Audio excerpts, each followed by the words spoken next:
Hi hello welcome to 24/7 news TV. నేను మీ పరిటాల మూర్తి. ఈరోజు మనతో స్పెషల్ గెస్ట్ ఉన్నారు. ఆయన నేను చాలాసార్లు ఇంటర్వ్యూ చేశాను, బట్ సబ్జెక్ట్ పరంగా. కానీ ఈసారి ఆయన బయోగ్రఫీ, ఆయన ఎలా పెరిగారు, ఏంటి ఆ బాల్యం, ఎట్లా ఏంటి ఆ చిలిపి పనులు ఏమైనా ఉన్నాయా అనేది తెలుసుకునే ప్రయత్నం చేద్దాం. ఆయన ఎవరో కాదు, the famous high court advocate Subbu గారు. అన్న మనతో ఉన్నారు. పలకరించి ఆలస్యం చేయకుండా చాలా విషయాలు తెలుసుకుందాం. నమస్తే అన్న. నమస్కారం అండి. ఎలా ఉన్నారు? చాలా బాగున్నానండి. ఫస్ట్ మాకు చెప్పండి, అసలు ఈ సుబ్బు ఏంటి? అంటే మీ పూర్తి పేరు, మీ బాల్యం ఎలా గడిచింది అనేది ఒకసారి చెప్పండి. నా పూర్తి పేరు ఎవరికీ తెలీదు మొట్టమొదటిసారిగా. అయితే నా పూర్తి పేరొచ్చేసి సుబ్బారావు సింగపోగు. హ్మ్. మాది ఖమ్మం డిస్ట్రిక్ట్ సత్తుపల్లి మండలం సిద్ధారం గ్రామం. అయితే మా నాన్నగారు అంతా ఇంకా మా పుట్టుకలంతా అక్కడే. మా నాన్నగారు సింగపోగు లక్ష్మయ్య, మా అమ్మగారు సింగపోగు కుమారి. నాకిద్దరు అన్నయ్యలు సింగపోగు అశోక్, సింగపోగు మహేష్. అయితే నేను ఆఖరి సంతానం మా కుటుంబంలో. అయితే మొత్తం నా బాల్యం అంతా అక్కడే గడిచిపోయింది. తల్లిదండ్రులు ఇద్దరు కూడా వ్యవసాయ కూలీలు. మా అంటే అమ్మగారు, నాన్నగారు ఇద్దరు కూడా వ్యవసాయ కూలీలు. నేను, నా అన్నయ్య, తర్వాత పెద్దన్నయ్య మేమంతా అక్కడే చదువుకున్నాం. సిద్ధారం గవర్నమెంట్ స్కూల్‌లో చదువుకున్నాం. అక్కడి నుంచి సదాశివనపాలెం గవర్నమెంట్ స్కూల్‌లో జెడ్పీహెచ్ఎస్ హై స్కూల్ సదాశివనపాలెంలో చదువుకోవడం. ఆ తర్వాత శాంతినికేతన్ డిగ్రీ కాలేజ్, తర్వాత గీతం శా Shantiniketan intermediate college, Gitam's degree college అక్కడ చదువుకోవడం జరిగింది. ఆ తర్వాత ఇక ఉన్నత చదువుల కోసం హైదరాబాద్ ఉస్మానియా యూనివర్సిటీకి రావడం. అక్కడి నుంచి అంటే విప్లవ భావజాలాలు కానివ్వండి, లాయర్ అయిన తర్వాత సమాజంలో జరుగుతున్న న్యాయాల కోసం పోరాడడం కానివ్వండి, చిన్న చిన్న ధర్నాలు, రాస్తారోకోల్లో పాల్గొనడం, ఏదైనా అన్యాయం జరిగిందంటే అంటే హాస్టల్ మెస్ ఫుడ్ అంటే నాకు పునాది ఎక్కడ పడిందంటే హాస్టల్ మెస్ ఫుడ్ దగ్గర. ఓకే. ఎక్కడైతే నాణ్యంగా రైస్ లేకపోయినా, లేదంటే నాణ్యంగా కూరలు లేకపోయినా మేము వీసీకి కంప్లెయింట్ చేయడం, తర్వాత కాలేజీలు, పీజీ లా కాలేజీలు, తర్వాత ప్రిన్సిపల్స్‌కి చెప్పడం, ఇట్లా రకరకాలుగా అక్కడ ఉద్యమాలకి పునాది పడింది. ఆ తర్వాత చిన్న చిన్న దశలో ఉన్నప్పుడే రకరకాల సంఘాలలో పనిచేయడం. అక్కడి నుంచి అంటే ఉద్యమ నేపథ్యం నుంచి రావడం. తర్వాత మేమొచ్చినప్పుడే నేను ఉస్మానియా యూనివర్సిటీకి లా చదవడానికి వచ్చినప్పుడే తెలంగాణ ఉద్యమం అంటే ఎండింగ్‌కొస్తుంది. ఓకే. ఇక అప్పుడు తెలంగాణ రాష్ట్రం ప్రకటించడం, ఆ ఉద్యమంలో అంటే కొంతమేర మొత్తం పార్టిసిపేట్ చేయలేదు. అలా చెప్తే అది అబద్ధమే. ఉద్యమం టైంలోనే వచ్చామన్నట్టు. వచ్చిన తర్వాత ఇక అప్పుడు తెలంగాణ రాష్ట్రం ఏర్పడడం. ఆ తర్వాత అక్కడి నుంచి మాదేంటంటే ప్రాపర్ ఖమ్మం అయ్యేటప్పటికి నా లాంగ్వేజ్ ఆంధ్ర లాంగ్వేజ్ రిలేటెడ్‌గా ఉంటది. అంతేగా, సో, మిక్స్‌డ్ ఉంటది. మిక్స్‌డ్ ఉంటదన్నట్టు. మొత్తం అంటే ఆ యాక్సెంట్ మొత్తం గూడా తెలుగు మొత్తం గూడా ప్రాపర్ తెలుగు. లిపిలో ఉన్న తెలుగులా వస్తే మా ఫ్రెండ్స్ అందరూ ఆట పట్టించేది. ఈ హ్మ్. కరీంనగరోళ్ళు, వరంగలోళ్ళు, నిజామాబాదోళ్ళు మా ఫ్రెండ్స్ ఉండే. ఆట పడి "ఏయ్! ఆంధ్రోడు ఇట్రా రా" అనేది. సరే అంటే ఇట్స్ జస్ట్ జోక్‌గా అనేవాళ్ళు. అలా ఉండడం. తర్వాత అక్కడి నుంచి ఉద్యమ నేపథ్యం ఏదైనా చిన్న అవమానం జరిగినా, లేదంటే ఏదైనా చిన్న వ్యతిరేకత వచ్చినా, లేదంటే ఎక్కడన్నా అన్యాయం జరిగిందన్నా, ఎక్కడన్నా రేపులు జరిగితే వాళ్ళకి అంటే నివాళులర్పించడం, ఎక్కడన్నా తప్పు జరిగిందంటే దానికి ఇది ఆర్ట్స్ కాలేజ్ దగ్గర నినాదాలు జేయడం, స్లోగన్స్ ఇవ్వడం, దాని గురించి చర్చలు జరపడం. అప్పుడే నాకు కెమెరా ఫీల్డ్ అలవాటయిందన్నట్టు. హ్మ్. అప్పుడే రకరకాల ఛానెల్స్ ఇంటర్వ్యూస్‌కి పిలవడం, హ్మ్. విద్యార్థి నాయకుడిగా ఉన్నప్పుడే. తర్వాత ఇలాంటి ఎ డిబేట్స్, ఇంటర్వ్యూస్ స్టార్ట్ అయినాయి. ఆ! సార్, నా క్వెషన్ ఏంటంటే, అసలు మామూలుగా ఈ లా చదవడం అనేది, అంటే ఒక లాయర్‌గా అవ్వాలని హ్మ్. ఒక బీజం అనేది పడతది మనకి, అవును. మనసులోనే పడిపోద్ది. అవును. అది ఎప్పుడు జరిగిందండి? అయితే 75 తర్వాత ఇందిరాగాంధీ గారు గవర్నమెంట్ అప్పుడు మా తాతగారు ఏం చేశారంటే డోలాముత్తయ్య గారు. అది పశ్చిమ గోదావరి డిస్ట్రిక్ట్ ఉండేది. ఇప్పుడు ఏలూరు జిల్లాగా అవును. మారింది. మ లింగపాలెం మండలం ఎడవల్లి గ్రామం అని చెప్పేసి మా తాతగారిది. అంటే మా అమ్మగారు వాళ్ళ నాన్నగారు. ఓకే. సో, అక్కడ ఆయన ఏం జరిగిందంటే మా అమ్మమ్మ గారిది తెలంగాణనే. మా ఊరు పక్కన నేను ఏదైతే 10థ్ క్లాస్ చదువుకున్నానో సదాశివనపాలెం, ఆ సదాశివనపాలెం మా అమ్మమ్మ గారి ఊరు. సో, అయితే అక్కడికి మా తాతగారు అప్పట్లోనే ఆయన మంచి చదువుకున్న వ్యక్తి, రాజకీయాలు చేసిన వ్యక్తి. చాలా మందితో వర్క్ చేసిండాయన. ఏది కాంగ్రెస్ నాయకులతో. కాంగ్రెస్ గవర్నమెంట్‌లో నాయకులతో కలిసి పనిచేసేవాళ్ళు. అయితే అప్పుడున్నటువంటి వ్యతిరేకంగా ఉన్నటువంటి వ్యక్తులు ఏం చేశారంటే, మా తాతయ్య గారి మీద ఒక థెఫ్ట్ కేస్ బనాయించి మా అమ్మమ్మ గారి ఇంటి దగ్గరున్నప్పుడు, ఏది హ్మ్. సదాశివనపాలెంలో ఉన్నప్పుడు అక్కడ వేంసూరు పోలీస్ స్టేషన్‌కి తీసుకెళ్లడం. ఆయన్ని థెఫ్ట్ కేస్‌లో అంటే అన్యాయంగా థెఫ్ట్ కేస్‌లో ఇరికించి, అక్కడ కొట్టించి అక్కడే చనిపోవడం జరిగింది. ఏది 'జై భీమ్' స్టోరీలో లాగా. ఆ! మా తాతయ్య గారు 75, 76 ఆ టైంలో అక్కడ చనిపోయారు. Lockup death. Lockup death. అది ఇప్పటికి గూడా సదాశివనపాలెం ఏరియాలో గానివ్వండి, ఎడవల్లి గ్రామంలో గానివ్వండి, ఇప్పటికి అది ఎవరన్నా పోలీస్ స్టేషన్‌లో కేసులు ఏమన్నా అయినా, లేదంటే ఎవరన్నా పోలీస్ స్టేషన్‌కెళ్ళాలన్నా ఇప్పటికి ఆ ఇన్సిడెంట్‌ని గుర్తు చేసుకుంటారు. "ఏరా డోలముత్తే ఇలాగ చచ్చిపోదాం అనుకుంటున్నావా" అని, లేదంటే "డోలముత్తే పలానా అట్లా చేసిండ్రా, మీరు గూడా అట్లా అయితారు. వాళ్ళతో గొడవ పెట్టుకోకండి, వీళ్ళతో గొడవ పెట్టుకోకండి" అని మాట్లాడడం. ఇలాంటివన్నీ జరుగుతుంటాయి అన్నట్టు. ఆ టైంలో మా తాతగారు అక్కడ లాకప్ డెత్ చేయడం, అది మా అమ్మగారి ఇన్సిడెంట్ జరగడం. మా అమ్మగారు తర్వాత మా ఇద్దరు మేనమామలు, మా పిన్ని అనాథలవ్వడం, వాళ్ళని మా నాన్నమ్మ గారు పెంచి పోషించి 13 ఏళ్ళకి మా నాన్నగారికిచ్చి మా అమ్మగారిని పెళ్లి చేయడం. ఇలాంటివన్నీ జరిగినాయండి. సో, అప్పుడేంటంటే వాళ్ళకి సరైన గైడెన్స్ లేదు. వాళ్ళకి సరైన విద్య లేదు. వాళ్ళు చదువుకోకుండా మా అమ్మగారు 5వ తరగతి వరకే చదువుకున్నారు. అట్లా చదువుకోకుండా ఈ ఈ క్రమంలోనే పెళ్లి చేయడం. ఆ తర్వాత మేము ముగ్గురం అంటే సంతానం. ఆ తర్వాత మా అమ్మగారికేంటంటే తండ్రి ప్రేమ లేదు. అలా అని తల్లి ప్రేమ గూడా ఏంటంటే 13 ఏళ్ళకి పెళ్లి చేశారు కాబట్టి లేదు. తనెప్పుడు బాధపడుతుండేదన్నట్టు. మా నాన్నగారు ఉంటే మమ్మల్ని చదివించేవాళ్ళే. "ఎలా చనిపోయారమ్మా మీ నాన్నగారు" అనంటే, సో అండ్ సో ఇలా అంటే, అప్పుడు చిన్నప్పుడే మా అమ్మగారిని "నువ్వేం బాధపడకమ్మా. నేను నీకు మీ నాన్న లాంటోడిని. నేను పెద్ద ఎదిగిన తర్వాత మంచిగా చదివి తాతయ్య ఎవరో అయితే చంపేసారో వాళ్ళని కేసులు పెట్టి వాళ్ళని జైలుకి పంపిస్తా" అని చెప్పి అట్లా తెలిసి తెలియని మాటలతో అట్లా మాట్లాడుతుంటే మా అమ్మగారు సంతోషపడేవాళ్ళు. అట్లా మా తాతగారి గురించి ఇన్‌స్పిరేషన్ తీసుకొని when I am studying in 4థ్ క్లాస్ నేనప్పుడే నేను లా చదివారు. నేను నిర్ణయం తీసుకున్నాను. ఏదన్నా ఆట ఆడినా సరే దొంగ పోలీస్ ఆట ఆడతారు. మేము లాయర్ ఆట ఆడేవాళ్ళం. కోర్ట్ సీన్ ఆట ఆడేవాళ్ళం ఓకే. మా సూపర్. ఫ్రెండ్స్‌తో. సో, నేనెప్పుడు గూడా లాయర్‌గానే చేసేవాడిని. ఆ క్యారెక్టర్. అయితే అట్లా అక్కడ బీజం పడింది. నేను 10థ్ అయిపోయింది. ఇంటర్మీడియేట్ అయిపోయింది. డిగ్రీ అయిపోయిన తర్వాత అందరూ చాలా చాలా రకాలుగా ఏంటంటే ఆహ్, హ్మ్. ఆహ్, ఐసెట్ అని, తర్వాత ఇంకా రకరకాలుగా EAMCET, EAMCET ECET, triple E ఇలాంటివి అన్నీ ఇట్లా రాశారు. రకరకాలుగా రాస్తాను. నేను కేవలం లా సెట్ ఒకటే అప్లై చేశా. లా సెట్ ఒకటే అప్లై చేశా. లా సెట్ ఒకటే రాశా. దాంతో నాకు ఉస్మానియా యూనివర్సిటీలో చదవడానికి అవకాశం వచ్చింది. ఆ ఉస్మానియా యూనివర్సిటీ అనేదేంటంటే నా దగ్గర ఉన్నటువంటి ఈ నేపథ్యం కాస్త ఉద్యమం నేపథ్యంలోకెళ్ళడం. అక్కడి నుంచి ఏదైనా అన్యాయం జరిగితే దాని మీద స్పందించడం, మిగతా స్టూడెంట్స్ వాళ్ళతో పాటు నేను వెళ్ళడం.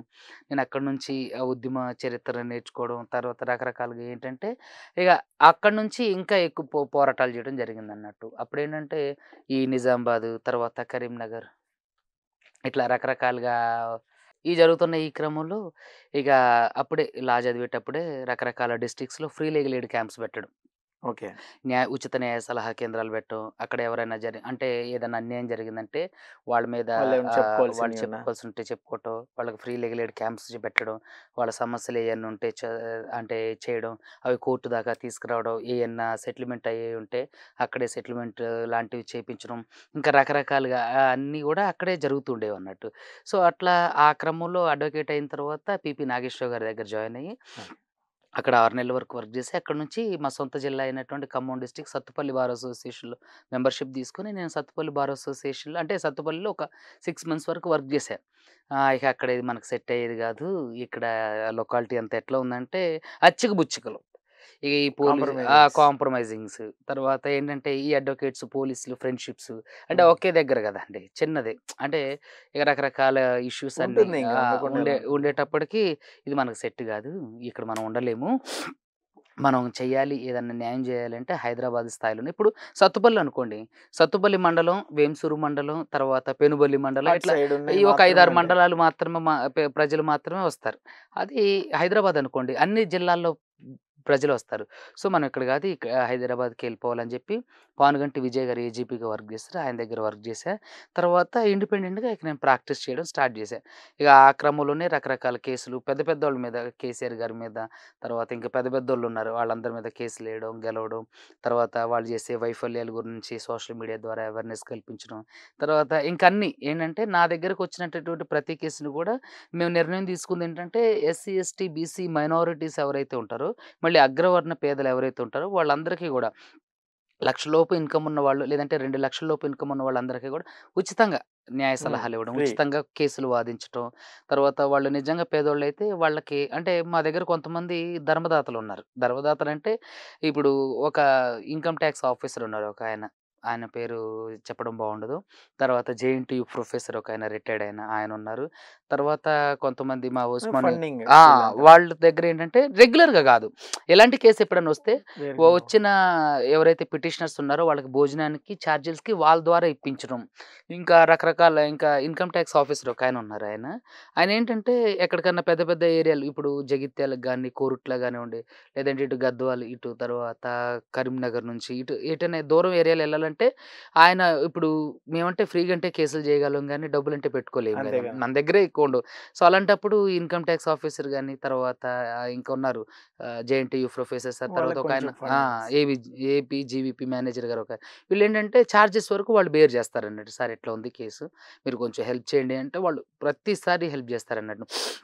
సో, అట్లా చేసి వాళ్ళకి న్యాయం చేయటంలో మనం కీలక పాత్ర వహించామన్నట్టు. ఓకే. ఇదంతా ఓకే. ఇప్పుడు ఇంట్లోంచి పారిపోవాలని, లేదంటే ఇలా ఉద్యమాల్లో పాల్గొనాలని, ఒక పోరాట స్ఫూర్తి అనేది ఒకటుంటది గదా! హ్మ్. పోరాడుతున్నాం మనం.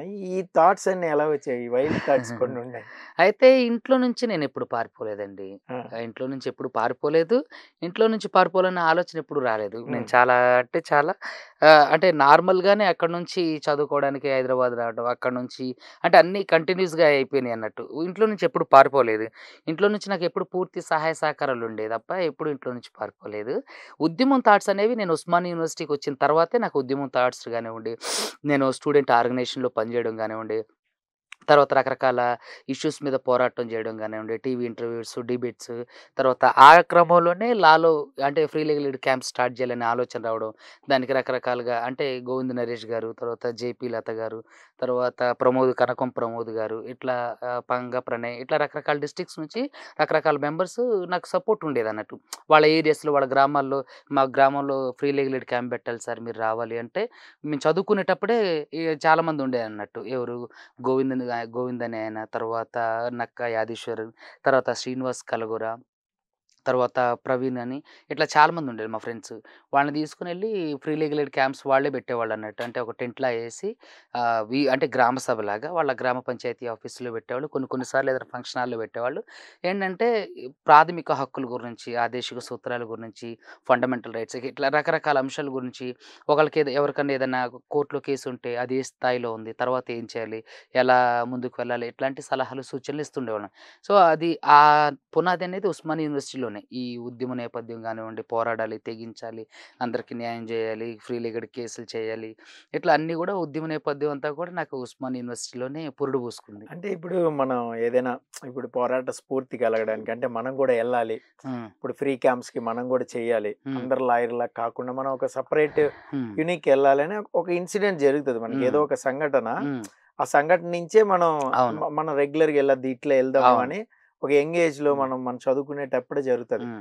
అలా ఏమన్నా జరిగిందా అయితే సంఘటన? నా సిక్స్త్ క్లాస్‌లో ఒకసారి మాకు కొంత భూమి ఉండేదండి. హ్మ్. అయితే అది మా భూమి పక్కన అంటే మా భూమి పక్కన ఆయన గాదు. వేరే ఆయన. మా పక్క ఊరాయన. అయితే అదేంటంటే ఆ పంచాయతీ ఏం జరిగిందంటే మా నాన్నగారు వాళ్ళ బావగారు వీఆర్‌ఓగా ఉండే. హ్మ్. సో, ఆయన దగ్గరికెళ్ళి ఇట్లా పంచాయతీ అయితుంది నా భూములంటే ఆయన హెల్ప్ చేయలేకపోయారు. అయితే ఆయన ఒక కానిస్టేబుల్ ఉండే. సత్తుపల్లి పోలీస్ స్టేషన్‌లో ఆయన పేరు నాకు తెలీదు. హ్మ్. నేనప్పుడు సిక్స్త్ క్లాస్ చదువుతున్నా. అయితే ఆ టైంలో ఒక కానిస్టేబుల్ ఉండే. ఆయన మేము కేస్ పెట్టడానికి పోలీస్ స్టేషన్‌కెళ్తే కేస్ రాసిచ్చిన తర్వాత చూసి, కేస్ దాకెందుకు ఇవన్నీ నేను ఆయన పిలిపించి మాట్లాడతా ఆగండి" అని చెప్పి పక్కనే రేజర్ల గ్రామం. ఆయన పిలిపించి మాట్లాడి ఆయన దగ్గర డబ్బులు తీసుకొని సెటిల్‌మెంట్ జేసి మా భూమి మాకు కాకుండా జేసిండు. ఓకే. సో, అప్పుడు నాకు చాలా బాధేసింది. ఏంటంటే, మేము కోర్ట్‌కెళ్ళాలనే అవగాహన గాని, థాట్స్ గాని లేవు. అంత ఎకనామికల్‌గా స్టేటస్ గూడా లేదు. సో, మా నాన్నగారు, మా అమ్మగారు, మేము అందరూ ఆళ్ళిద్దరూ గూడా పాపం చాలా రోజులు తిరిగి, తిరిగి కాళ్ళరిగిపోయిందాక జూసి, ఆ భూమి పోగొట్టుకోవడం జరిగిందండి. సో, నాకప్పుడు అంటే నిజంగానే ఒక నీడెడ్ పీపుల్‌కి ఒక అడ్వకేట్ అవసరం. భూ తగాదాలు, పంచాయతీలు ఏదైనా సరే. సో, కాబట్టి మనం అడ్వకేట్ అవ్వాలి. అడ్వకేట్ అయ్యి మేము ఫేస్ చేసిన సిట్యుయేషన్ ఇంకొకళ్ళెవరు ఫేస్ చేయకోకుండా ఉండాలి అని జెప్పేసి రకరకాలుగా ఏంటంటే, ఆ సిట్యుయేషన్ నుంచి మేము బయటికి రావడం కోసం లాయర్ అవ్వాలి, లా చదవాలి, ఎంతోమందికి హెల్ప్ చేయాలి.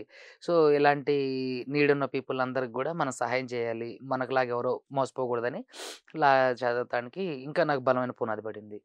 ఇప్పుడు మీరు ఎన్నో కేసులు టేకప్ చేశారు. ఉమ్, ముఖ్యంగా రేప్ కేసుల్లో ఉమ్, చాలా మంది రేప్ కాదు అనేది మీరు ప్రూవ్ చేశారు గూడా. అది అవును. రేప్ కాదు, ఉమ్, అది ఇన్సిడెంటే, కమిట్మెంటే ఉమ్, అనేది మీరు ప్రూవ్ చేశారు గూడా. అవును. సో, ఇలాగా ఉమ్, ఇలాంటి కేసులు చేసినప్పుడు ఉమ్, ఒక కేసు మీకు గుర్తుండిపోతుంది. ఉమ్. సో, అలాంటి కేసు గురించి ఏదండి?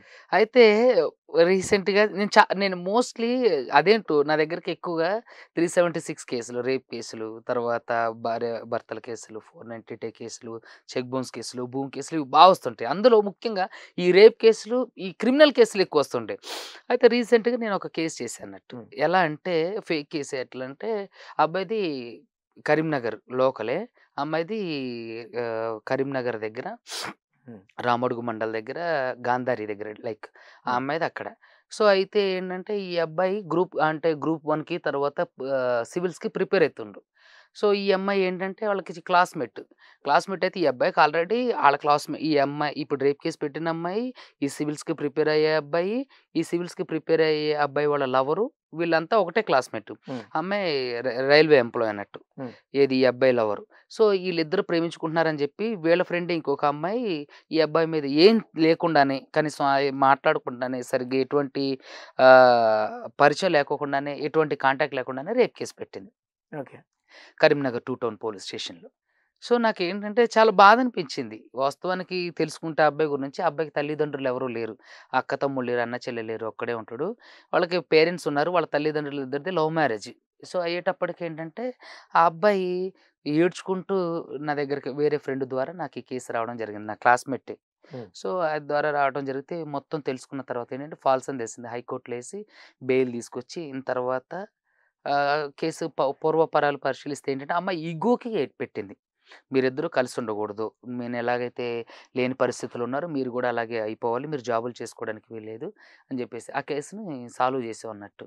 సో, దాంట్లో ఏంటంటే, ఆ అబ్బాయి నిర్దోషిగా బయటికి రావడానికి ఈ కేసు ఈ విశ్లేషణ బాగా ఉపయోగపడింది. ఏంటంటే, ఇప్పుడు అందరూ గూడా ఈగోయిస్టిక్‌గానో లేదంటే కమిట్మెంట్ అయిన తర్వాతో ఇద్దరు మ్యూచువల్‌గా పనులన్నీ జరిగిపోతాయి. హ్మ్.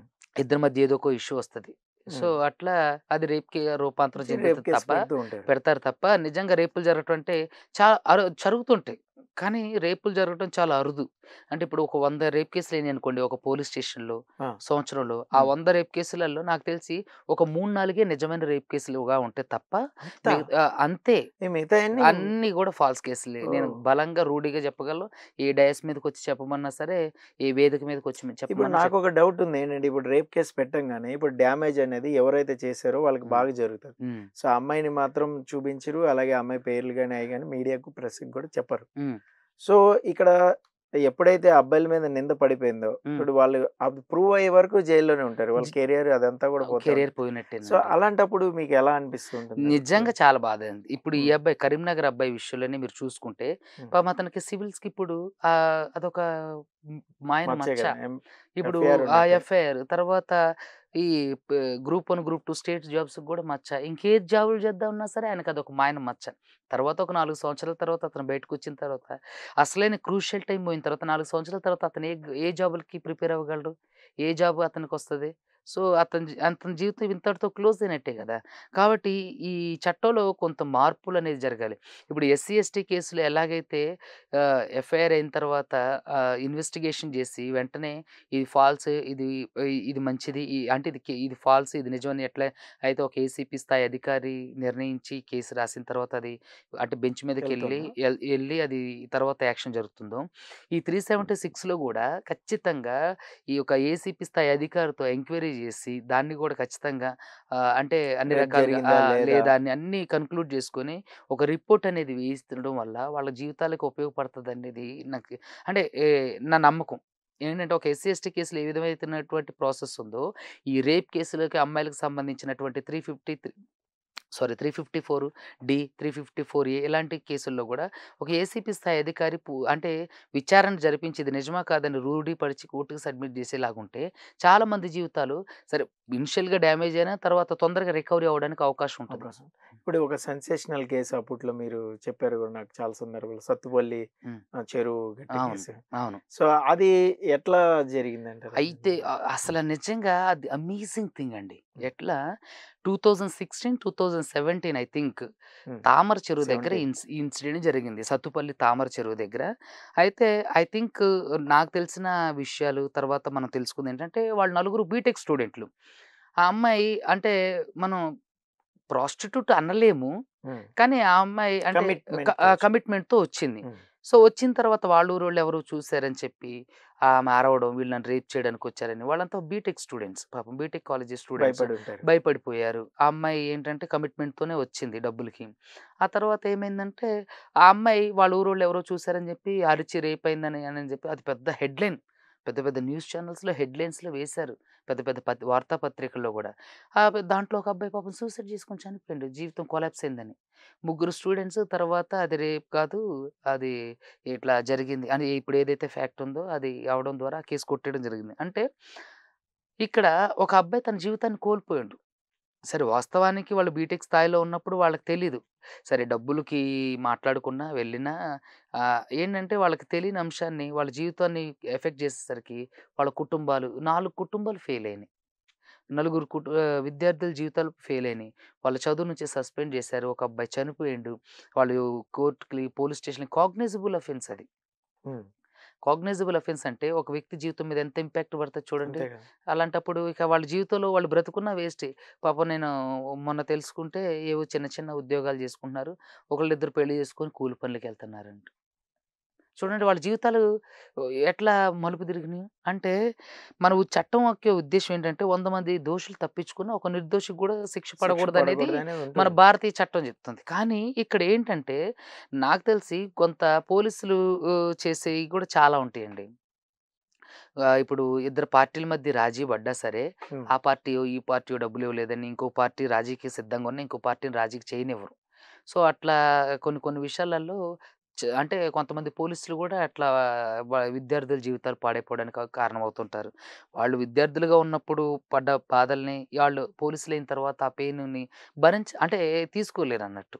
సో, ఆడెట్లా పోతే మనకేంటి? మనం గట్టు మీద ఉన్నాంగా అన్నట్లుగా చేస్తుంటారు. సో, చాలా కేసులలో ఇట్లా ఎస్పెషల్లీ అమ్మాయిల కేసులలో అబ్బాయిలు దారుణంగా అంటే దారుణంగా అన్యాయంగా ఇరికించబడుతున్నారు. వాళ్ళ జీవితాలు కొలాప్స్ కాబడుతున్నాయి. ఇప్పుడు నాకు ప్రశ్న పోలీసులు అన్నారు కాబట్టి ఇప్పుడు మీరు పోలీసులతోనే నిత్యం హ్మ్. మాట్లాడడం గానీ అది గానీ హ్మ్. చేస్తూ ఉంటారు. హ్మ్. వాళ్ళు అసలు ఒక పట్టాన మాట వినరు. ఎక్కడ కూడా అసలు మనకు హ్మ్. దొరకరు. ఒక్కొక్కసారి వెళ్ళినా కూడా హ్మ్. లాయర్ గారు వచ్చారా కూర్చోండి అంటారు. వాళ్ళ పనులు వాళ్ళు చేసుకుంటూ ఉంటారు. హ్మ్. ఇలాంటి సందర్భాల్లో వాళ్ళతో ఫైటింగ్ అనేది మీకు ఎలా అనిపిస్తుంది? అంటే పోరాడాల్సి వస్తుంది సమ్ అంటే టైమ్స్. కోర్టే డైరెక్ట్‌గా కోర్ట్‌కి పిలిపించటం, హ్మ్. కోర్ట్‌లోనే వాళ్ళ బట్టలిప్పించటమే. అంటే హ్మ్. బట్టలిప్పించలేదు సారీ. వాళ్ళ ఎట్లంటే కోర్ట్‌కి పిలిపించాలి. కోర్ట్‌లో వాళ్ళు చేసిన అన్యాయాన్ని నిరూపించాలి. వాళ్ళని అక్కడే క అంటే కట్టడి చేయాలి. తప్పు చేసినట్టు తెలిస్తే జడ్జి గారి ద్వారా పనిష్మెంట్ ఇప్పించటం. నేనేందంటే ప్రాక్టికల్‌గా మీరు పోలీస్ స్టేషన్‌కెళ్ళినప్పుడు ఎలాంటి సిట్యుయేషన్స్ నేను మోస్ట్‌లీ ఎదుర్కొంటారు? పోలీస్ స్టేషన్స్‌కెళ్ళనండి. ఎళ్ళరు. ఆ! ఎళ్ళను.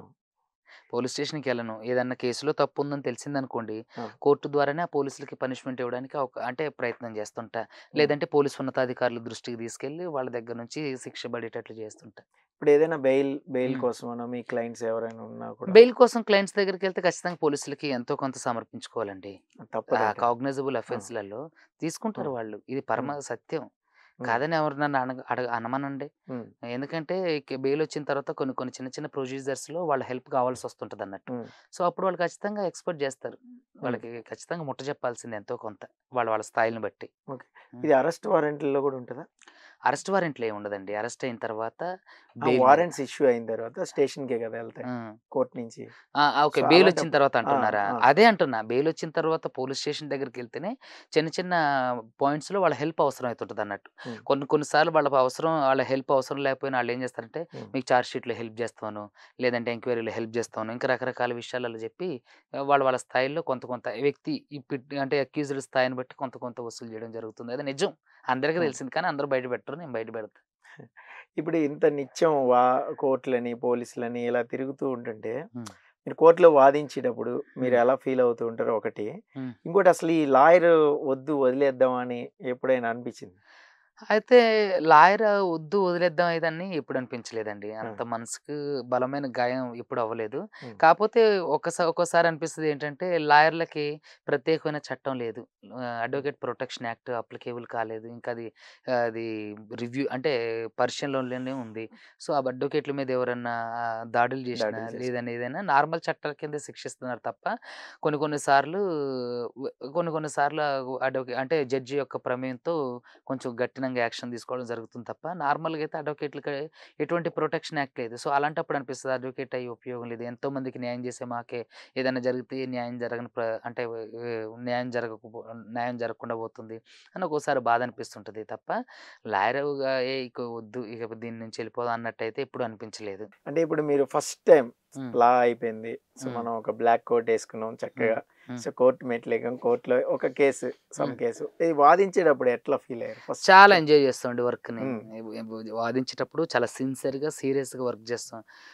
మన కేస్‌ని ఎలా అంటే గెలిపించుకోవడం కోసం ప్రయత్నాలు చేస్తుంటాం. దానికి సంబంధించిన ఆధారాలు గాని, దానికి సంబంధించిన కేస్ ప్రొసీడింగ్స్ గాని, బుక్స్ రిఫరెన్స్ గాని, హ్మ్. ఇవన్నీ కూడా ఏంటంటే ఆలోచన చేస్తుంటాం అన్నట్టు. ఇట్లా చేయాలి, అట్లా చేయాలని. మా కొలీగ్స్‌తో మంచిగా సరదాగా, సంతోషంగా ఎంజాయ్ చేస్తుంటాం. బలమైన ఆర్గ్యుమెంట్స్ చెప్పేటప్పుడు నాకు కూడా ఏంటంటే, నాకులాగా మంచి బలమైన సమవుజ్జి దొరికితే ఇంక నేను ఎక్కువ ఎంజాయ్ చేస్తాను.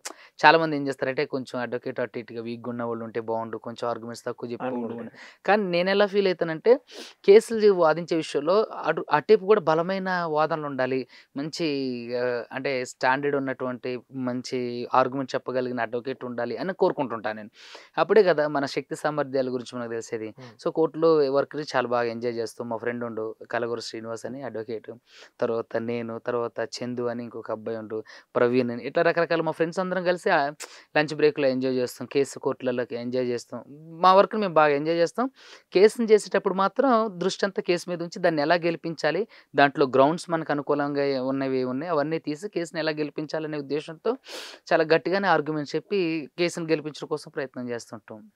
సో, మరి ఇప్పుడు ఇంత నిత్యం బిజీగా ఉంటూ, రిఫరెన్స్‌లు ఎతుక్కుంటూ, పుస్తకాలు చదువుకుంటూ, హ్మ్.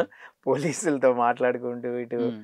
క్లయింట్స్‌తో మాట్లాడుకుంటూ ఇంత బిజీగా ఉండే మీరు, హ్మ్. ఈ సింగింగ్, డాన్స్‌లో ఏంటి అసల ఆ ఆసక్తి ఎట్లా వచ్చింది సడెన్‌గా? అయితే సింగింగ్ అనేది మా అమ్మగారు మంచి సింగర్ అండి. హ్మ్. తర్వాత మా నాన్నగారు గూడా మంచి డాన్సర్. సో, మీరు బాగా పాడతారు అది మాకు తెలుసు. అవునండి. ఆ! చాలా బాగా పాడతా. హ్మ్. చాలా బాగా డాన్స్ చేస్తా. నేను కూచిపూడి డాన్స్ నేర్చుకున్నా. తర్వాత నేను నటన గూడా అంటే నేను డ్రామా ఆర్టిస్ట్ ఎన్నో నాటకాలేసాం. అవును. తర్వాత ఎన్నో ప్రదర్శనలు ఇయడం జరిగింది. హ్మ్. సత్తుపల్లి నాకు అంటే నవరస చిన్నప్పుడే స్టేజ్ షో‌లో ఇచ్చారు. అయ్యో! దాదాపుగా ఒక 1000 స్టేజ్ షోలు అయ్యుంటాయండి ఆ! చిన్నప్పుడే. తర్వాత నాటకాలు ఆడేవాళ్ళం. నవరస కళా పరిషత్ అని జెప్పేసి డాక్టర్ అంటే మన అక్కడ రెడ్డి గారు ఉండేవాళ్ళు. ఆయన గారు ఎక్కువ నాటకాలు ఆడిస్తుండేవాళ్ళు. 'అమృతవర్షం' జయరాజ్ గారు, తర్వాత ఇంకా జయరాజ్ గారని, తర్వాత అక్కడ చాలామంది ఉండేవాళ్ళు. లైబ్రేరియన్ రామకృష్ణ గారు, పాటిబండ్ల రామకృష్ణ గారు. అంటే ఆ ఇంట్రెస్ట్ ఎలా కలిగింది అనేది? అంటే మాదేంటంటే ఆంధ్ర దగ్గర గదండీ. ఖమ్మం హ్మ్. డిస్ట్రిక్ట్ సత్తుపల్లి అంటే మాకు ఆంధ్రాకి 9 కిలోమీటర్లే. సో, ఆ కల్చర్ అంతా అక్కడ ఉంటదండి. నాటకాల కల్చర్ గానివ్వండి, తర్వాత చాలామంది ఒగ్గు కళాకారులు అక్కడున్నారు. అవును. నాటకాలు తర్వాత భాగవతాలంటారు. అంటే భోగవతం వేసేవాళ్ళంటారు. వాళ్ళు రికార్డింగ్ డాన్స్ వేసేవాళ్ళు. ఇట్లా రకరకాల కల్చర్‌లు అక్కడ దగ్గరలో మిక్స్ అయి ఉంటాయన్న. సో, అట్లా నాకు డాన్సింగ్ ఒచ్చి నేను డాన్స్ చేసే ఆ క్రమంలో నన్ను జూసి చాలామంది ఈ పాటిబండ్ల రామకృష్ణ గారు, తర్వాత పురాలశెట్టి ప్రసాద్ గారు అని రకరకాల చాలామందున్నారు నాటకాలేసే హ్మ్. బ్యాచ్. సుబాని గారని జెప్పి ఆయన చనిపోయారు. అప్పుడే చిన్నప్పుడే కూచిపూడి నేర్చుకున్నారు. నేను కూచిపూడి ప్రదర్శనలిచ్చేవాడినండి. హ్మ్. ఎక్కడ ఆహ్, నేర్చుకున్నారు? ఏవండి? అక్కడే కళాభారతిలో నేర్చుకున్నా. హ్మ్. అక్కడ నేర్చుకున్నా. ఆ తర్వాత ఇక్కడికి మన పొట్టి శ్రీరాములు తెలుగు యూనివర్సిటీలో చేశా కళా ప్రవేశిక. హ్మ్. నన్ను ఈ ఫీల్డ్‌కి పరిచయం చేసిందంటే ఆహ్, వెంకటేశ్వరరావు గారు. రంగపూరి వెంకటేశ్వరరావు గారు, బొమ్మారెడ్డి శ్రీనివాసరెడ్డి గారు. వీళ్ళిద్దరూ నన్ను ఈ ఫీల్డ్‌కి పరిచయం చేశారు. బొమ్మారెడ్డి శ్రీనివాసరెడ్డి గారు డాన్స్ ఫీల్డ్‌కి పరిచయం చేస్తే, రంగపూరి వెంకటేశ్వరరావు గారు నాటకాలకు సంబంధించి నన్ను ప్రోత్సహించారని. సో, నేను డాన్స్ ఏసే టైంలో డిగ్రీ చదివే టైంలో నేను బక్కగాను, నాజూగ్గా ఇట్లా ఉంటే హ్మ్. నాటకానికి అప్పుడు అమృతవర్షిణి జయరాజ్ గారు 'పళ్ళ డాక్టర్ పరమానందం' అని ఒక సాంఘిక నాటకాన్ని హ్మ్. రచించారు. ఏ క్యారెక్టర్ వేసేవారు నేను అప్పుడు? హీరోయిన్ క్యారెక్టర్ ఏసానండి. హీరోయిన్. హీరోయిన్. అదిరిపోయింది. అయితే ఆ! అప్పుడు చూస్తున్నారన్నట్టు. హ్మ్. అక్కడ ప్రతి ఉగాది పండక్కి, దసరా పండక్కి, సంక్రాంతి పండగలకి నాటకాలు వేస్తారు. సో, అప్పుడు ఉగాది పండక్కి దగ్గరికి వస్తుంది. నాటకం 'పళ్ళ డాక్టర్ పరమానందం' అని చెప్పేసి ఉమ్, ఒక నాటకాన్ని అవునవును. సాంఘిక నాటకాన్ని రచించారు. హీరోయిన్ కోసం వెతుకుతున్నారు. ఉమ్, అప్పుడు ఉగాది పండుగ అవడంతోటి మిగతా నాటక సమాజంలో పనిచేసే వాళ్ళందరూ వేరే వేరే ఊర్లలకి వెళ్ళిపోయి బుక్ ఉంటారు. అయిపోయారు. ఆ, సో, అప్పుడు అమృతవర్షం జయరాజ్ గారు, తర్వాత గాదిరెడ్డి రాంబాబు రెడ్డి గారు, వీళ్ళందరూ పాటిబండ్ల రామకృష్ణ గారు ఒక హీరోయిన్ కోసం వెతుకుతున్నారు. ఉమ్, అయితే ఎక్కడ దొరకట్ల. అయితే నేను అంతకుముందే ఒక డాన్స్ కాంపిటీషన్‌లో పసుపులేటి చిన్న నాగేశ్వరరావు గారు, ఆయన విశ్వశాంతి స్కూల్స్ అధినేత. అవునవును, అయితే ఐడియా ఉంది. ఆ పసుపులేటి చిన్న నాగేశ్వరరావు గారు, "అరే! మనం ఒక అబ్బాయి ఉన్నాడు, కూచిపూడి డాన్స్ ఏస్తాడు. ఒకసారి అతన్ని అడుగుదాం. బావుంటే మీరు తీసుకోండి" అనంటే, పిలిపించననంటే, నేనప్పుడు డ గీతంస్ డిగ్రీ కాలేజీలో డిగ్రీ ఫస్ట్ ఇయర్ చదువుతున్నా. రమ్మంటే స్కూల్‌కి సాయంత్రం పూట వెళ్ళా. నన్ను చూడటంతోటి గాదిరెడ్డి రాంబాబురెడ్డి గారు కరెక్ట్ ఇతను మనకు సెట్ అయిపోతారు. ఒకసారి లేడీ గెటప్ వేసి. లేడీ గెటప్ ఏసి తీసుకురండి అంటే మేకప్ రమణ ఉన్నారు. రమణ గారు ఉన్నారు మేకప్.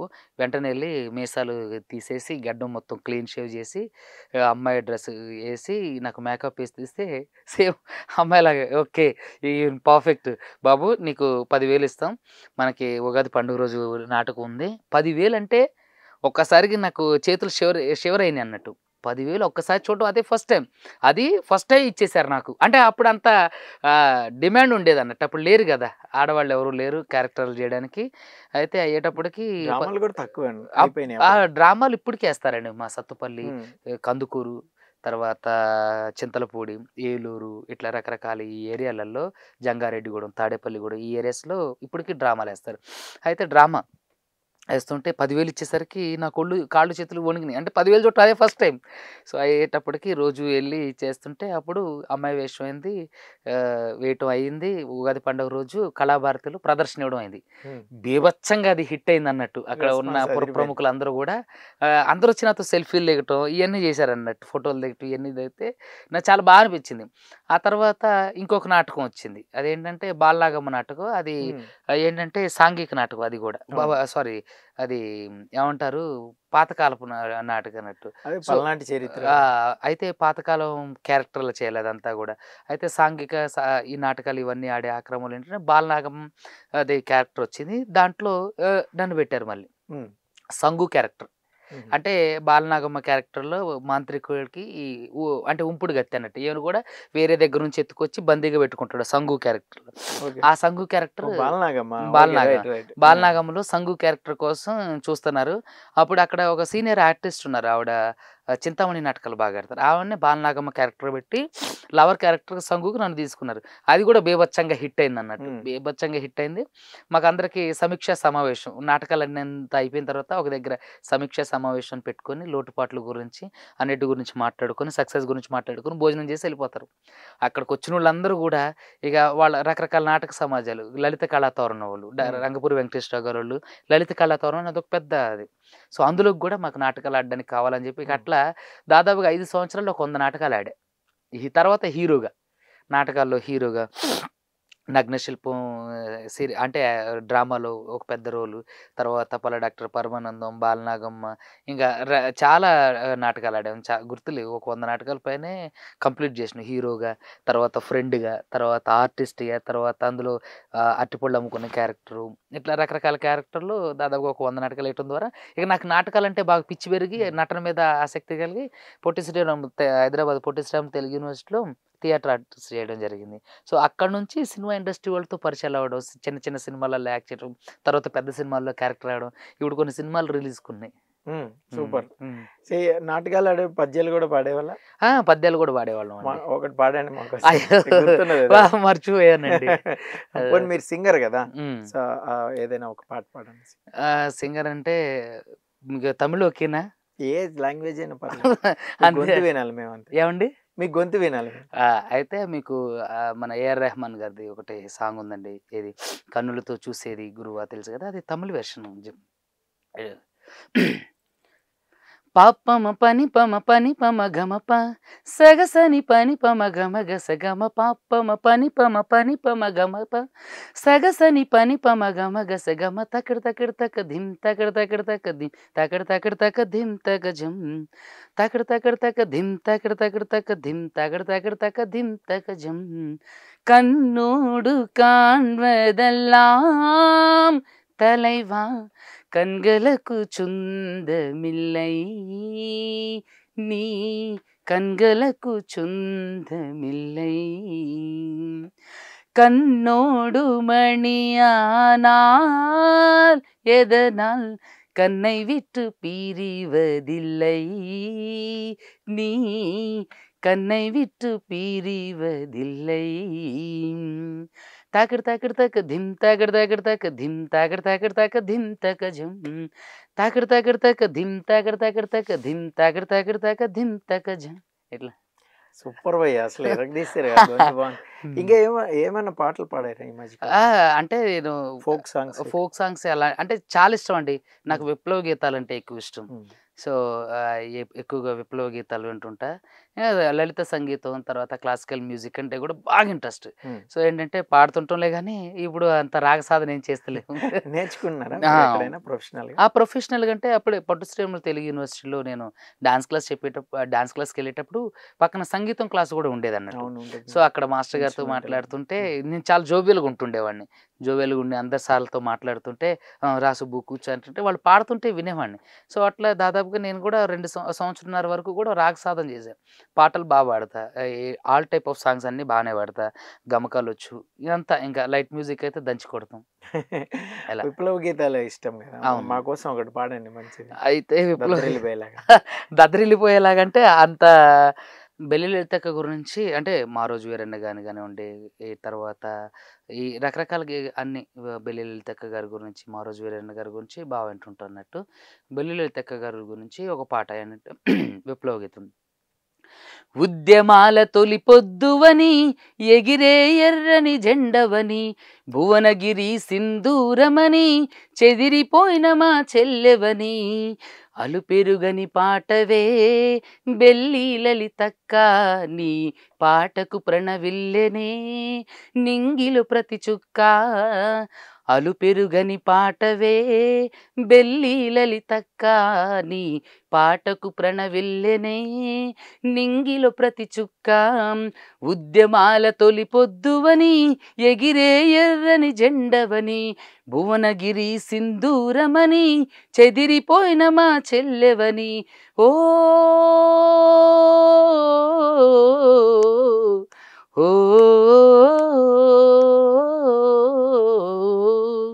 ఇట్లా సూపర్ భయ్య అసలు బ్రహ్మాండ ఇంకేదైనా పాడండి మంచిగా ఒక తెలంగాణ ఉద్యమ గీతాలు అప్పుడు పాడేవాళ్ళుగా మీ పాటలు అయితే ఫ్రెండ్స్ బీభత్సంగా ఎంజాయ్ చేస్తారు చాలా బాగా ఒక డబ్బు పట్టుకుని మెస్ దగ్గర కూర్చొని తర్వాత బి హాస్టల్ మెస్ దగ్గర కూర్చొని బి హాస్టల్ దగ్గర కూర్చొని తర్వాత ఏదన్నా ఫంక్షన్ ఉన్నా సరే ఏదన్నా ఉన్నా సరే అక్కడ కూర్చొని ఆర్ట్స్ కాలేజ్ ముందు కూర్చొని పాటలు పాడుతూ ఉండేవాళ్ళం అన్నట్టు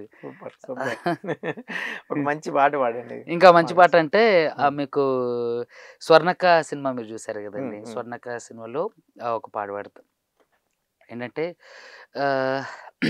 ఓ దొర ఓ మాదొరో ఓ దొర ఓ మాదొరో బుర్రా మిసం కిర్రు చెప్పుల ఓ దొరో ఓ దొర ఓ మాదొరో ఓ దొర ఓ మాదొరో బుర్రా మిసం కిర్రు చెప్పుల ఓ దొరో ఎండలల్ల బండగొట్టి ఓదరో మీకు రంగురాండ్ల బండ్ల గడితే ఓదరో మేం ఉందామంటే గుడిసె లేదు ఓదరో అరే ఉందామంటే కుండలేదు ఓదరో మా చర్మం ఒలిచి చెప్పులొలితే ఓదరో అరే నరాలన్నీ పోగు చేసి ఓదరో మీకు పట్టుబట్ట నేసినాము ఓదరో అరే సలాం దొరో సలాం అంటే గులాంగిరి జయమంటే ఓదర ఓ మాదొరో ఓదర ఓ మాదొరో బుర్రా మిసం కిర్రు చెప్పుల ఓదరో ఓదర ఓ మాదొరో ఓదర ఓ మాదొరో బుర్రా మిసం కిర్రు చెప్పుల ఓదరో నీ లంక అంత కొంప ఊడ్చి ఓదరో మా అవ్వ అలసిపోయినాది ఓదరో మీ ఇంట్లో పని చేసినాక ఓదరో మా అక్క చెల్లెలు అలసిపోయే ఓదరో ఇట్లా రకరకాల విప్లవ గీతాలన్నీ వాడుతూ ఉండేవాళ్ళు. సూపర్. మీకు ఇప్పుడు సినిమాలో కూడా యాక్ట్ చేశారు కదా, ఏ సినిమాలో చేశారు? నేను మొట్టమొదటిగా గాడ్సే సినిమా మన డైరెక్టర్ గోపి గణేష్ గారి సినిమా తర్వాత దాంట్లో యాక్ట్ చేశా. తర్వాత కొత్త డైరెక్టర్ అభిరామ్ గారు అని చెప్పేసి ఆయన ఒక సినిమా తీశారు. ఆ సినిమాలో యాక్ట్ చేశా. తర్వాత డైరెక్టర్ వంశీ గారు 'టైగర్ నాగేశ్వరరావు' గారు ఉంది కదండి, అవునవును. రవితేజ గారిది. రవితేజ హ్మ్. గారి సినిమాలో యాక్ట్ చేశా. ఓకే. 'నా దేశం కోసం' అని చెప్పేసి ఇప్పుడు మన film directors association president Ramarao గారి ఫ్రెండ్ ఆయన. ఆయన ఒక సినిమా తీశారు. అందులో 'నా దేశం కోసం' దాంట్లో ఒక క్యారెక్టర్ చేశాను. తర్వాత డైరెక్టర్ శరత్ కుమార్ రెడ్డి గారు అని చెప్పేసి ఆయన ఒక సినిమా తీశారు. ఆ సినిమా పేరు 'జై హో జనార్దన'. జై హో జై. దాంట్లో ఫుల్ లెంత్ క్యారెక్టర్ చేశాను. ఇప్పుడు కొత్త సినిమాలున్నాయి. ఇప్పుడు బుచ్చిబాబు గారు ఉన్నారు కదండీ, డైరెక్టర్ బుచ్చిబాబు గారి సినిమాలో, రామ్ చరణ్ గారి సినిమాలో యాక్ట్ చేయబోతున్నా. తర్వాత సూపర్. తర్వాత ఇడుపుకాయతోని డైరెక్టర్ వంశీరెడ్డి గారు, తర్వాత తరుణ్ భాస్కర్ గారు కలిసి చేస్తున్నారు. అందులో యాక్ట్ చేయబోతున్నా. ఇంకా ఉన్నాయి, ఇంకొక 4, 5 సినిమాలు ఉన్నాయి. వాటిలలో కూడా యాక్ట్ చేయబోతున్నా. బ్రహ్మాండం, బ్రహ్మాండం. సో మీ పాటలు ఏంటంటే అసలు బ్రహ్మాండంగా ఉంది అసలు. ఇప్పుడు ఏమైనా పాటలు ఏమైనా పాడారా కొత్తగా? అంటే పాటలు అంటే క్లాసిక్ పాటలు పాడామండి. క్లాసికల్ టైప్ పాటలు పాడాం. ఏది త్యాగరాజ కీర్తనలు తర్వాత అలాంటివి పాడాను తప్ప విప్లవ గీతాలు పాడే అవకాశం ఎప్పుడు రాలే. రికార్డింగ్ చేశారు. రికార్డింగ్ చేశారు. అవి రిలీజ్ కూడా అయినాయి యూట్యూబ్ లో ఒకటి దొరికితే. పాడండి మాకు. ఇప్పుడు ఏదైనా గుర్తున్నాను. ఉన్నాయండి. లిరిక్ అయినా పెట్టుకుని. పవన స్తుతి పాత్ర పావన చరిత్ర రవి సోమవర నేత్ర రమణీయ గాత్ర పవన స్తుతి పాత్ర పావన చరిత్ర రవి సోమవర నేత్ర రమణీయ గాత్ర సీతా కళ్యాణ వైభోగమే రామ కళ్యాణ వైభోగమే భక్తజన పరిపాల భరిత శరజాల ముక్తి భుక్తి దలీల భూదేవ పాల సీతా కళ్యాణ వైభోగమే రామ కళ్యాణ వైభోగమే. ఇట్లా సూపర్ అసలు. చాలా బాగా పాడుతున్నారు భయ్య. మీరు ప్రొఫెషనల్ సింగర్ అయిపోయి సింగింగ్ కెరియర్ మొదలెట్టేచ్చారు అసలు. చాలా బాగుంది. థ్యాంక్ యూ అండి. సో చిన్న ర్యాపిడ్ ఫైర్ ఒకటి ఆడదాము. తప్పకుండా.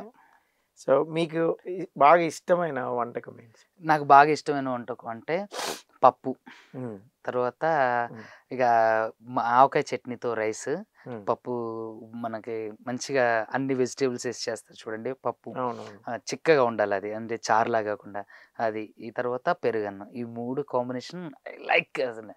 మంచి ఇది తినద్దు అనేది, అమ్మో ఇది తినలేమరా బాబు అనేది, ఇది తినలేము అనే బాబు అయితే చికెన్ బిర్యానీ తినలేదు, తినలేను అనేవి అనుకునేది. ఏంటంటే నాకు బాగా బిర్యానీ అంటే బాగా బాగా ఇష్టం ఉండేది. కానీ అదేంటంటే నాకు కొంచెం ప్రాబ్లమ్స్ ఉన్నాయి అన్నట్టు, ఎక్కువ మసాలాలు తిన్నా. ఏంటంటే నాకు కొంచెం సైనస్ ప్రాబ్లం ఉంది. తినడం వల్ల ఏంటంటే స్పైస్ ఫుడ్ ఎక్కువ తినడం వల్ల ఏంటంటే నాకు గొంతు మంట, ఇక ఇట్లా కడుపులో మంట ఇబ్బంది పడతారు ఇంకా బాగా. సో కాబట్టి నాకు మంచిగా పప్పు, అన్ని వెజిటేబుల్స్ వేసి తాలింపు పెట్టిన పప్పు, కర్డ్ రైస్, మామిడికాయ పచ్చడి, మీకు తెలుసు మనం ఆవకాయ పచ్చడి అంటాం, ఆ మామిడికాయ పచ్చడితో తినే రైస్, ఈ 3 రైస్లు సెపరేట్గా తింటుంటే నాకు బాగా ఇష్టం అన్నట్టు. Super super. మీకు సినిమాలో ఫేవరెట్ హీరో ఎవరు? నాకు సినిమాల్లో వచ్చేసి ఫేవరెట్ హీరో అంటే చాలా మంది ఉన్నారు. చాలా మంది ఉన్నారు. అందులో పవన్ కళ్యాణ్ గారు అంటే నాకు బాగా ఇష్టం. అవును, పవన్ కళ్యాణ్ గారు అంటే బాగా ఇష్టం. కానీ ఇది చెప్పకూడదు అనిపించింది, ఎందుకంటే ఇప్పుడు ఫైర్ నడుస్తుంది కాబట్టి పవన్ కళ్యాణ్ గారు అంటే నాకు బాగా ఇష్టం. ఆ తర్వాత అల్లు అర్జున్ గారు డాన్స్ అంటే బాగా ఇష్టం. సూపర్ బాగా ఇట్లా Allu Arjun dance super, unique, చాలా యూనిక్ గా ఉంటది ఆయన డాన్స్. ఇప్పుడు మీకు బాగా నచ్చిన ప్లేస్ అంటే ఖాళీ దొరికితే ఈ ప్లేస్ కి వెళ్ళిపోదాం? నాకు కేరళలోని వాయనాడ్, వాయనాడ్ అంటే నాకు బాగా ఇష్టం. ఎక్కువ సార్లు విజిట్ చేసిన ప్లేస్ కూడా కేరళలోని వాయనాడ్. ఓకే, మీరు మీ ఊర్లో ఫేవరెట్ ప్లేస్ ఏంటి? మా ఊర్లో ఫేవరెట్ ప్లేస్ అంటే అంటే ఊరు దగ్గర అంటే 4 మోరిల్లా ఉంటాయండి. ఆ మోరీల దగ్గర ఎక్కువ సేపు కూర్చొని ఫ్రెండ్స్తో ముచ్చట్లు పెట్టుకోవడం అంటే నాకు బాగా ఇష్టం. తర్వాత మా ఇంటి దగ్గర టీడీపీ దిమ్మ ఉంటుంది. ఉమ్. ఆ టీడీపీ దిమ్మ మీద కూర్చొని చక్కగా ముచ్చట్లు పెట్టుకోవడం అదేంటి నాకు బాగా ఇష్టం అన్నట్టు. ఊర్లో ఎస్పెషలీ అదంటే నాకు బాగా ఇష్టం. ఇప్పుడు సినిమాల పరంగా అయితే Pawan Kalyan okay. Political favourite leader ఎవరు లేరు? పొలిటికల్ ఏమండి మూర్తి గారు నన్ను బ్లాక్ చేద్దామని ఫిక్స్ అలా కాదు, అయినట్టున్నారు. ఉంటుంది కదా ఏదో ఒకటి ఉమ్, మనకి. వీళ్ళు బాగుంటుంది అంటే మీరు అందులో ఉన్నారు కాబట్టి, వీళ్ళు ఉన్నప్పుడు కొంచెం ఆ పరిపాలన అనేది కొంచెం బాగుంది. సో కొంచెం ఇష్టపడకుండా ఉన్నాం కదా, ఈ టైంలో వీళ్ళు బాగున్నారు ఉమ్. అని ఒక లీడర్ ఉంటారు. అంటే నాకు పర్సనల్గా అయితే కాంగ్రెస్ అంటే బాగా ఇష్టం అండి. Hmm. పర్సన్ యాజ్ ఏ రాజకీయంగా పరంగా పర్సన్ అంటే నాకు మందకృష్ణ గారు అంటే బాగా అభిమానం. ఆయన పోరాట స్ఫూర్తిగానే ఉండి ఈ ఇప్పుడు రీసెంట్గా ఏబిసిడి వర్గీకరణ చేశారు ఆయన. అంటే 30 ఏళ్ళ చరిత్రలో ఆయన ఎన్నో ఒడిదుడుకులు, ఆయన పోరాట స్ఫూర్తి నాకు బాగా నచ్చింది. తర్వాత ఇక అంటే పెద్ద రాజకీయ నాయకులకు వచ్చేసంటే నాకు వైఎస్ రాజశేఖర రెడ్డి గారి అంటే నాకు బాగా అభిమానం వైఎస్ రాజశేఖర రెడ్డి గారిది. ఇక ఆ తర్వాత ఇప్పుడు ఇక పవన్ కళ్యాణ్ గారు కళ్యాణ్ గారు రాజకీయాల్లోకి వచ్చారు కాబట్టి పవన్ కళ్యాణ్ గారు నచ్చుతారు. అంతకుముందు నాకు ఏంటంటే జగన్ గారు అంటే నాకు మంచి అభిమానం ఉండేది. సో జగన్ గారి అభిమానం ఉండేది. ఆయన ఈ పాస్బుక్ల మీద ఆయన ఫోటో వేయించి ఇట్లాంటి అయినప్పుడు కొంచెం బాధ అనిపించింది అన్నట్టు. ఇక పొలిటికల్గా అంటే నాకు రాజశేఖర రెడ్డి గారు, ఆ తర్వాత ఇప్పుడు పవన్ కళ్యాణ్ గారు అంటే నాకు బాగా ఇష్టం. ఓకే. సో కొన్ని క్వశ్చన్లు అడుగుతాను, మీకు ఏమనిపించింది అని చెప్పండి. ఇప్పుడు ఒక ఇద్దరు కొట్టుకుంటూ ఉంటారు సపోజ్ ఎవరైనా, సో మీరు ఏం చేస్తారు ఆ సిచ్యువేషన్ ఉంటే? వెళ్ళి ఆపుతారా, లేదంటే వెళ్ళి తిడతారా వాళ్ళని కొంచెం కన్విన్స్ చేసి ఆ సిచ్యువేషన్ ని సర్దుమణిగేలా చేస్తారు? నిజం చెప్తా, మీరు ఫీల్ అవ్వదు, ప్రజలు కూడా ఫీల్ అవ్వరట్టు. ఫస్ట్ ఎంజాయ్ చేస్తా ఇద్దరు కొట్టుకునేది. ఫస్ట్ ఒక 5 నిమిషాలు 10 నిమిషాలు ఎంజాయ్ చేస్తా. ఆ తర్వాత నేను ఆపడానికి ప్రయత్నం చేయగలిగే సిచ్యువేషన్ అయితే ఆపుతా, లేదంటే చక్కగా అక్కడ నుంచి వెళ్ళిపోతా. నేనైతే ఫస్ట్ ఎంజాయ్ చేస్తాను కొట్టుకుంటుంటే కాసేపు చూసి. అందుకే ఇలాంటి ఫన్నీ క్వశ్చన్సే కావాలి మాకు. ఇంకో ఫన్నీ క్వశ్చన్ అడుగుతా. ఇప్పుడు అర్ధరాత్రి ఒంటరిగా రోడ్డు మీద వెళ్తున్నారు సపోజ్, అటు వెహికల్స్ లేవు ఇటు వెహికల్స్ అసలు ఏం లేవు, గాల్లో విమానం కూడా తిరగట్లేదు, అప్పుడు ఏం చేస్తా? అప్పుడు పిచ్చి పిచ్చిగా డాన్స్ చేస్తా. ఒక పాట నా దాంట్లో పెట్టుకొని నార్మల్ గానే నేను ఎక్కువ డాన్స్ చేస్తా.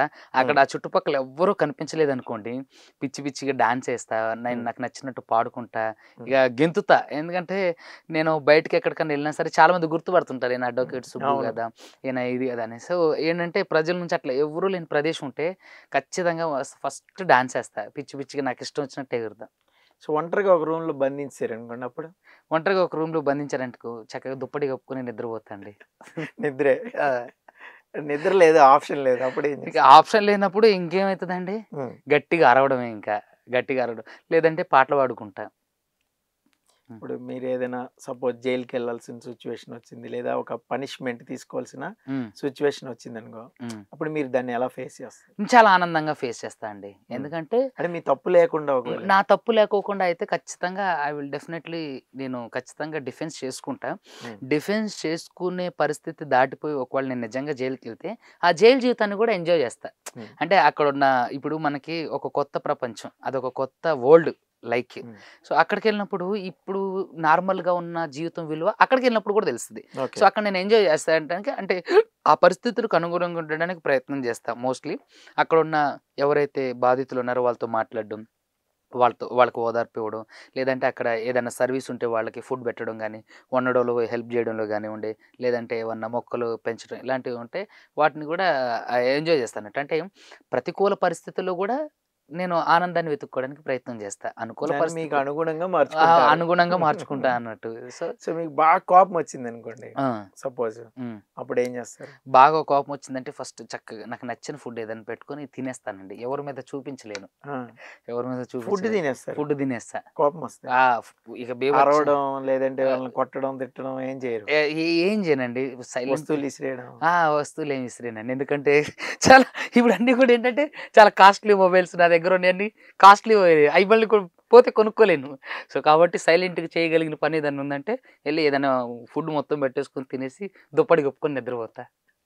నిద్రపోయే ఆప్షన్ లేదండి, ఇక నిద్రపోయే ఆప్షన్ లేనప్పుడు ఇన్ని కూడా లేదు, అప్పుడు ఏం చేస్తారు?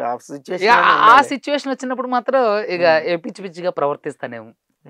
ఇప్పుడు మీరు ఎప్పుడైనా తన్నులు తిన్నారా ఎవరితో అయినా? బాగా తన్నులు ఈ పోరాటాలు వాటిలో జరుగుతూ ఉంటాయి కదా, తన్నులు అయితే దెబ్బలు అయితే. ఎవరి దగ్గర తినలేదండి. మా నాన్నగారే తన్నేవాళ్ళు అంతే. అంతే. మా నాన్నగారు తన్నేవాళ్ళు. బాగా తన్నింది ఏదైనా సంఘటన చెప్పండి. మా సోషల్ సార్ తన్నారండి బాగా. నా 10th క్లాస్‌లో. ఎందుకు తన్నారు? అయితే నేను మా ఫ్రెండ్స్ అందరం కలిసి సోషల్ ఎగ్జామ్ అది లాస్ట్ ఇది టెస్ట్‌లు అంటే ఫైనల్ ఎగ్జామ్స్ కాదు. అదేలేండి. అయితే కాపీ యూనిట్ టెస్ట్‌లు. యూనిట్ టెస్ట్‌లు జరుగుతున్నాయి. నేనేం చేశానంటే నా ముందు సురేష్, పంతంగి సురేష్ అని మా ఫ్రెండ్ ఉండు.